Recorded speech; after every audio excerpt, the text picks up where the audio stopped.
পেশ করার জন্য সম্মানিত উপস্থিতি।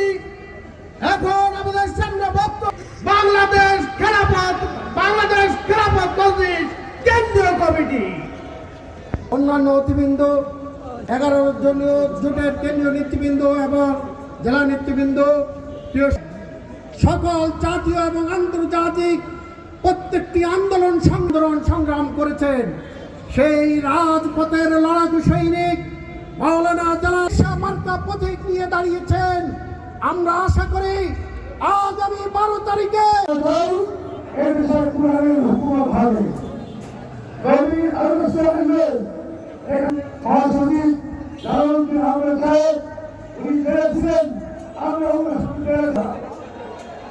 কি বলবো, আমাদের চক্ষু দেখায়। আরে আমরা জাজিরাবাসীকে আন্তরিক অভিনন্দন ও শুভেচ্ছা জানাই। চাপরাশি পর্যন্ত সকলেই চিনে। আপনারা আপনার পাশে কানাডায় বেগম বাড়ি হয়েছে আর মালয়েশিয়াতে সেকেন্ড হোম হয়েছে। এই সরকার গঠন করলে তিনি আমাদের প্রধান অতিথি, তিনি কিন্তু সরকারের একটা অংশীদার হবেন।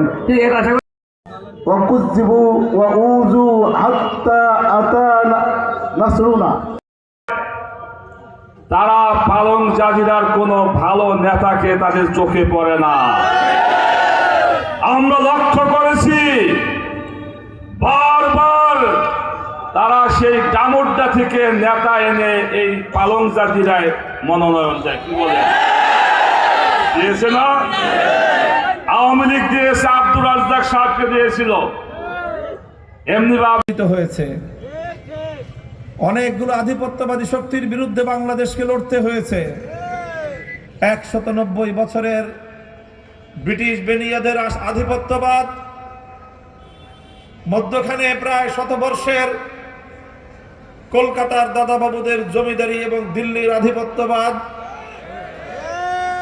এরপরে পিন্ডির খান পাঠানদের আধিপত্যবাদ, 3টি আধিপত্যবাদের বিরুদ্ধে লড়াই করেই 1971-এর মহান মুক্তিযুদ্ধের মধ্য দিয়ে বাংলার স্বাধীন ওই লাল সবুজের পতাকা আমরা অর্জন করতে পেরেছি। দীর্ঘ 214 বছর এদেশের মানুষ শাসিত হয়েছে ভিনদেশী শাসকের মাধ্যমে। কখনো শাসন করেছে ইংরেজ বেনিয়ারা, কখনো শাসন করার চেষ্টা করেছে কলকাতার দাদাবাবুরা, কখনো শাসন করেছে পিন্ডির খান পাঠানরা। আর এই 214 বছর এদেশের মানুষ বৈষম্যের শিকার হয়েছে। এদেশের মানুষকে তাদের ন্যায্য প্রাপ্য অধিকার থেকে বঞ্চিত করা হয়েছে। এদেশের মানুষের উপর নানাভাবে গোলামির জিঞ্জির চাপিয়ে দেওয়ার অপচেষ্টা চালানো হয়েছে।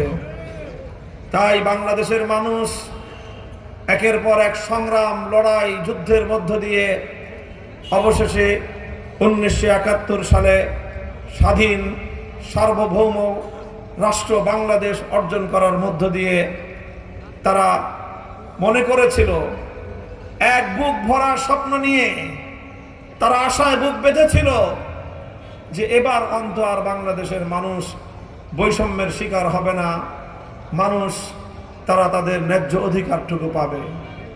কারণ এতদিন আগে বিদেশি শাসকরা শাসন করত, তাই বৈষম্য হয়েছে।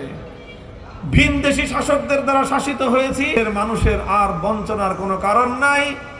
এদেশের মানুষ তাদের ন্যায্য প্রাপ্য অধিকার থেকে আর বঞ্চিত হবে না।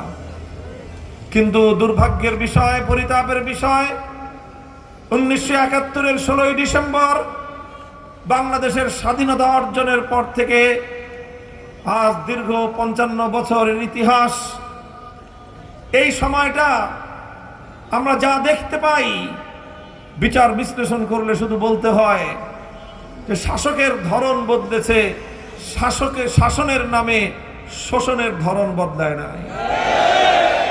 আগে শোষণ করত বিদেশিরা, বিগত 55 বছর ধরে শোষণ করেছে দেশি শাসকেরা। শুধু এতটুকুই পার্থক্য হয়েছে, আগে বিদেশিরা এদেশ থেকে সম্পদ লুটপাট করে তাদের দেশে নিয়ে যেত, এরপর থেকে এদেশের শাসক গোষ্ঠী আমার দেশের সম্পদ লুটপাট করে লুণ্ঠন করে তারা বিদেশে গিয়ে বেগম পাড়া বানায়। কয়েক বছরে 28 লক্ষ কোটি টাকা বাংলা থেকে পাচার হয়েছে। এই হলো বাংলাদেশের অবস্থা। এদেশের মানুষ অনেক অনেক দুঃখ কষ্ট স্বীকার করে আজ এই পর্যায়ে এসে উপনীত হয়েছে।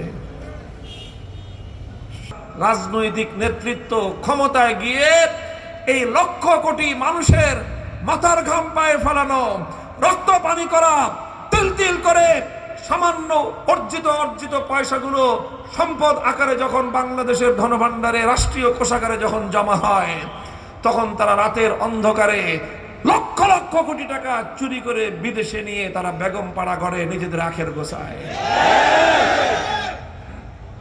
আর এদেশের সাধারণ মানুষকে বোকা বানায়, তাদেরকে উন্নয়নের গল্প শোনায়। আমাদের দেশটার কাঙ্ক্ষিত উন্নতি হয় না।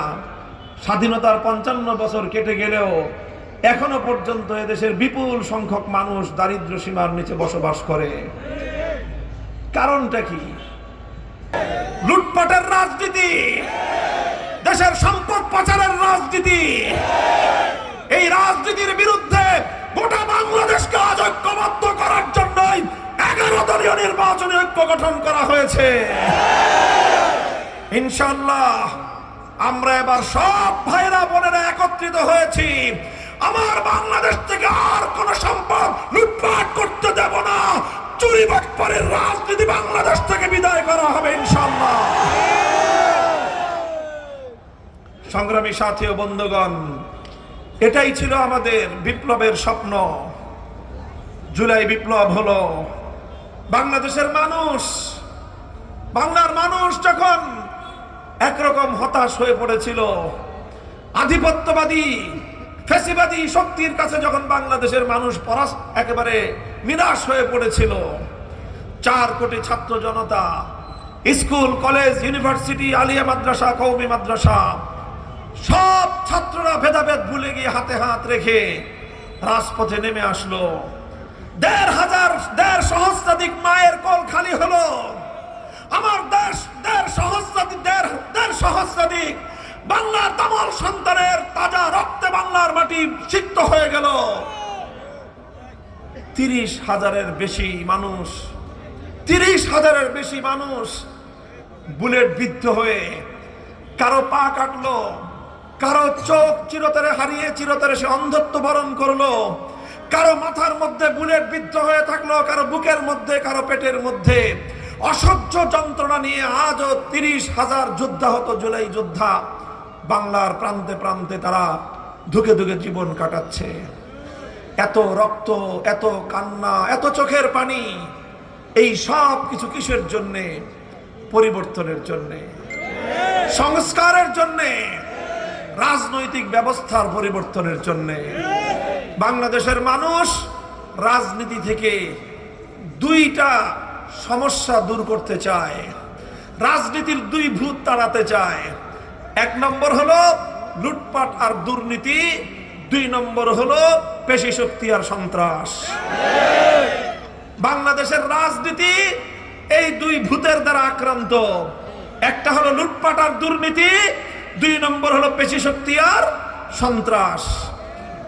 আমরা এবার 11 দলীয় নির্বাচনী ঐক্যের পক্ষ থেকে বাংলাদেশের মানুষকে বার্তায় দিতে এসেছি, হে আমার বাংলার মানুষ, মুক্তিকামী মানুষ, যেভাবে গোটা দেশের সাধারণ জনতা জাগ্রত হয়েছে, গণজোয়ার সৃষ্টি হয়েছে, ইনশাআল্লাহ এবার বাংলাদেশের রাজনীতিতে পরিশুদ্ধি আসবে।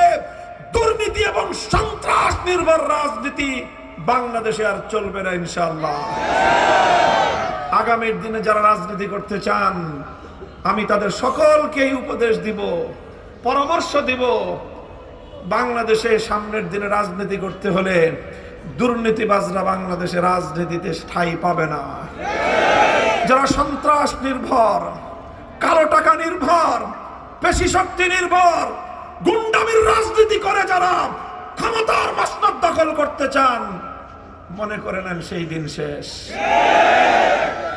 বাংলাদেশ আর সেই দেশ নাই। বাংলাদেশ এখন বিপ্লবীদের দেশ। বাংলাদেশে এখন শরীফ ওসমান হাদিরারের জন্ম হয়। মনে করেছেন এক শরীফ ওসমান হাদি মরে গেছে, আর কোন হাদি জন্ম নিবে না। আমি তো দেখি এক শরীফ ওসমান হাদির রক্ত থেকে বাংলার প্রতিটি ইঞ্চি ইঞ্চি মাটিতে, প্রতিটি ভূখণ্ড থেকে নতুন শরীফ ওসমান হাদিদের জন্ম হবে। এদেশের মানুষ তাদের কাঙ্ক্ষিত ইনসাফের বাংলাদেশ অর্জন করেই ছাড়বে ইনশাআল্লাহ। সংগ্রামী সাথী ও বন্ধুগণ, কাজেই আমাদের সামনে অনেক সম্ভাবনা।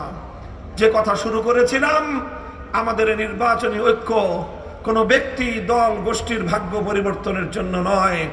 নির্বাচনী ঐক্য বাংলাদেশের 18 কোটি মানুষের ভাগ্য করার জন্য ইনশাআল্লাহ। আমরা এই 11টি দল, দলীয় নির্বাচনী ঐক্য গঠন করেছি। এখানে আমাদের অনেকের পরিশ্রম রয়েছে।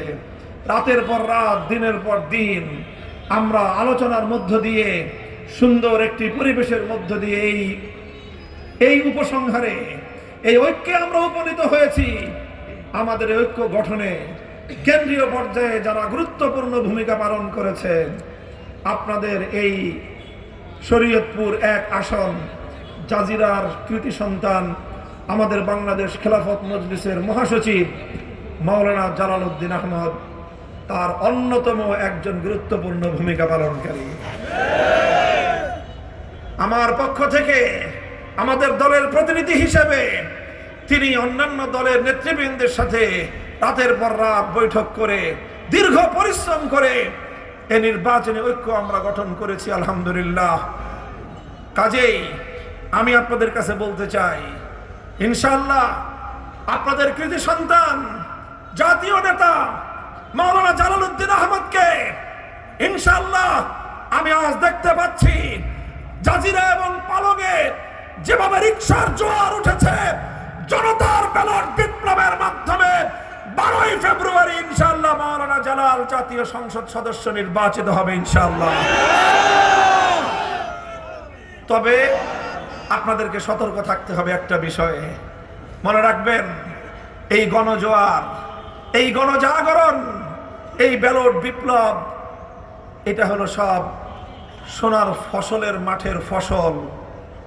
এই ফসল মাঠে রাখলেই হবে না, এই ফসল মাঠ থেকে সুন্দরভাবে গুছিয়ে নিজের ঘরে গোলায় তুলতে হবে, তবেই এই ফসল আমরা উপভোগ করতে পারবো।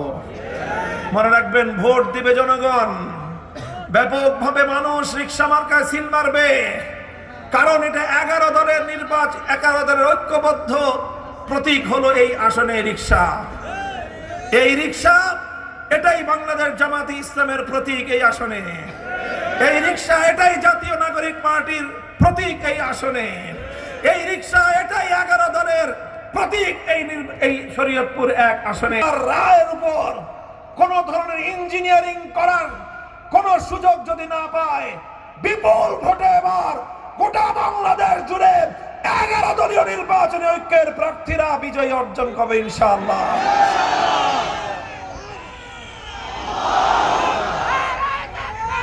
কথা আমি আপনাদেরকে একটু আগে বললাম, 30,000-এর বেশি যুদ্ধাহত জুলাই যোদ্ধাদের কথা।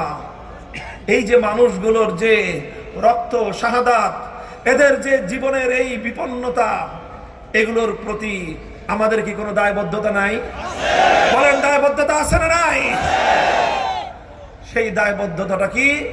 তারা যেই স্বপ্নের বাংলাদেশ দেখতে চেয়েছে, তারা যেই বাংলাদেশ দেখার আশা করেছে, সেই স্বপ্নের বাংলাদেশ আমাদেরকে গড়তে হবে।